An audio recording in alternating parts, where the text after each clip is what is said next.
మీ business ఏదైనా మీ ఊర్లో promotion చేయాలంటే అది సుమన్ టీవీతోనే సాధ్యం. ఇప్పుడే సంప్రదించండి. మరికొద్ది గంటల్లో శ్రీవారి బ్రహ్మోత్సవాలు ప్రారంభం అవుతుందనగా శ్రీవారి ఆలయంలో అపశృతి చోటు చేసుకుంది.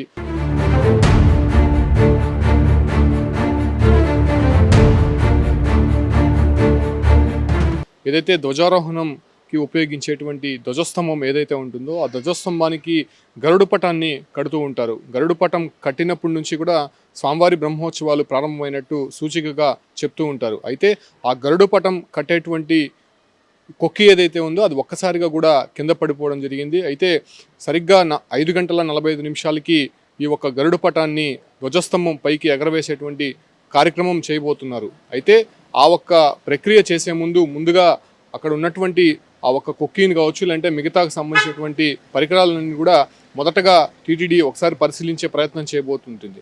అయితే ఆ ఒక్క సమయంలోనే ఆ కొక్కి అనేది ఒక్కసారిగా కింద పడిపోవడంతో కొంత అపశృతిగా భావిస్తూ ఉన్నారు.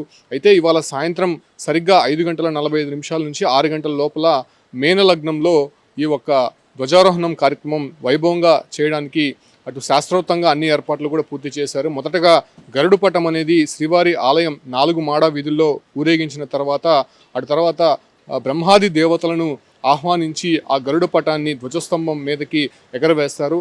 ఆ ఒక్క ఎగరవేసేటువంటి సమయం చాలా వైభవోపేతంగా తిరుమలలో ఉంటుందని చెప్పుకోవచ్చు. అయితే 9 రోజులు జరిగేటువంటి బ్రహ్మోత్సవాలకి సూచికగా అది చెప్తూ ఉంటారు. అయితే ఆ గరుడు పటం ఎగరవేసేటువంటి కొక్కి ఏదైతే ఉందో అది ఒక్కసారిగా కూడా కింద పడిపోవడంతో కొంత అర్చకులంతా కూడా అపశృతిగా భావిస్తూ ఉన్నారు. అయితే గరుడ పటం ఎగరవేసేటువంటి సమయంలో కావచ్చు, అంటే ఈ బ్రహ్మోత్సవాలు జరిగేటువంటి సమయంలో ధ్వజారోహణాన్ని ఎవరు కూడా అక్కడ అలంకరించేటువంటి ప్రక్రియ కావచ్చు, లేదంటే అక్కడ చేసేటువంటి పూజాది కార్యక్రమాలకు సంబంధించి అర్చకులు తప్ప మరెవరు కూడా దాన్ని తాకడానికి వీల్లేదు. సో ప్రస్తుతం ఇంజనీరింగ్ అధికారులు కూడా అక్కడికి చేరుకోవడంతో ఇంజనీరింగ్ అధికారులు సహాయంతో వాళ్ళ సూచనలతో దగ్గరుండి అర్చకులే అక్కడ ఆ ఒక కొక్కిని ఏర్పాటు చేసేటువంటి ప్రక్రియ జరుగుతోంది. ప్రత్యేకమైనటువంటి నిచ్చెన ఏర్పాటు చేశారు ధ్వజస్తంభానికి. మనం విజువల్స్లో క్లారిటీగా చూడొచ్చు.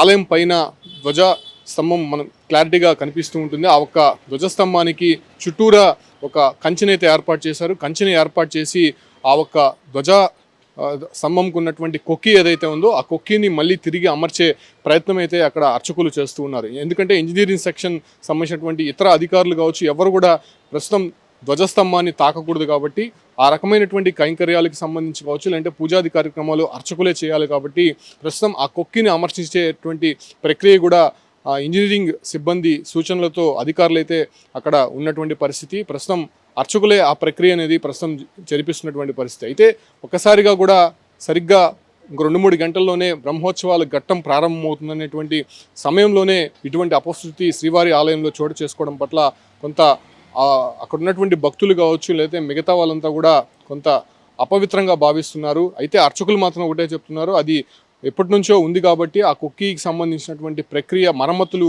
చేయకపోవడంతోనే అలా ఒక్కసారిగా కూడా కింద పడిపోయింది. అదేం పెద్ద ఇబ్బంది ఏం కాదు. కాకపోతే బ్రహ్మోత్సవాలు ప్రారంభమైన తర్వాత, అంటే గరుడు పటం ఎగరవేసిన తర్వాత ఒకవేళ అది కానీ పడుంటే అది అపశృతిగా భావించాల్సి ఉంటుంది. ప్రస్తుతం అది అమర్చేటువంటి ప్రక్రియ మేము చేస్తున్నాం కాబట్టి పూర్తి స్థాయిలో అది మరి 1 గంటలో పూర్తయ్యేటువంటి అవకాశం ఉంటుంది. ఆ తర్వాత గరుడు పటాన్ని 4 మాడా వీధుల్లో ఊరేగించిన తర్వాత బ్రహ్మాది దేవతలను బ్రహ్మోత్సవాలకి ఆహ్వానించేటువంటి ప్రక్రియ జరగబోతోంది. సరిగ్గా 5:45 నుంచి 6 గంటల లోపల గరుడు పటం ధ్వజస్తంభానికి ఎగరవేసేటువంటి ప్రక్రియ పూర్తవుతోందని చెప్పు కూడా ఇప్పటికే టీటీడీ అధికారులు కావచ్చు, అంటే అక్కడ ఉన్నటువంటి అర్చకులు చెప్తున్నారు. ఇప్పటికే టీటీడీ ఈవో శ్యామలరావుతో పాటు టీటీడీ అడిషనల్ ఈవో కూడా వెంకయ్య చౌదరి కూడా అక్కడికి చేరుకున్నారు. ప్రస్తుతం దగ్గరుండి వాళ్ళు పర్యవేక్షిస్తున్నారు కాబట్టి 1 గంటలో మళ్ళీ మరమ్మతులు చేసి దాన్ని మళ్ళీ తిరిగి పూర్వ వైభవం తీసుకొచ్చే విధంగా ధ్వజస్తంభానికి ఆ కొక్కి మళ్ళీ అమర్చించే విధంగా కూడా అక్కడ ప్రస్తుతం చకచక ఏర్పాట్లు అయితే మాత్రం జరుగుతున్నాయని చెప్పొచ్చు.